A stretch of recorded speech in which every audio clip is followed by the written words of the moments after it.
Surfing is just constantly a challenge. It's not something you never really master. The ocean will always humble you and will always teach you it's the boss, and so every time you paddle out, the ocean teaches you a lesson in some way.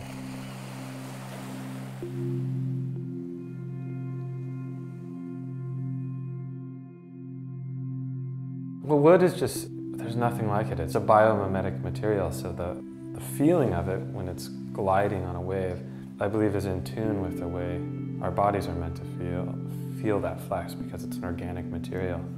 I always did it and I always made my own boards, but I made a living many other ways. Like I taught art for a long time and went to school, went to college, studied painting, and eventually got my contractor's license, and I was doing environmentally conscious design and remodels and building. And at the same time, I was always building surfboards just out of the back of my truck or in whatever space I could find to do it.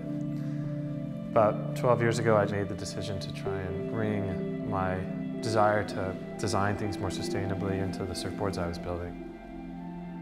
The first one took me probably a year and a half to build, just from the beginning stage all the way through. I just did it in my spare time, like at night, late at night, tweaking out in my garage. And it was a lot of trial and error and just kind of reinventing the wheel as I went along. A lot of people sort of like, who's the crazy woodboard guy? But then it really started at a grassroots sort of level where I'd walk down the street and somebody'd see me with the board and I would just give it to them and they'd surf it and then they'd order one. And so I had to make a decision.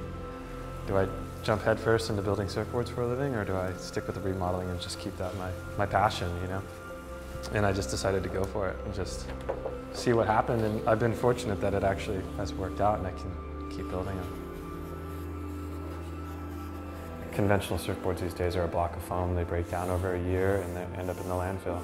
I build each board by hand, one at a time. I'm not mass producing anything. I'm really just trying to build them to the highest possible standards, to be as beautiful as possible and to last as long as possible and to perform as well as they possibly can. My ultimate goal is to create an heirloom type surfboard, something that can be passed on from generation to generation.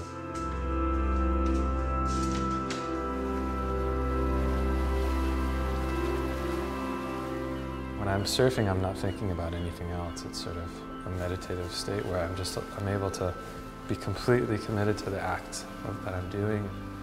There's something just really profound to riding a wave of water. It's kind of indescribable the way it feels.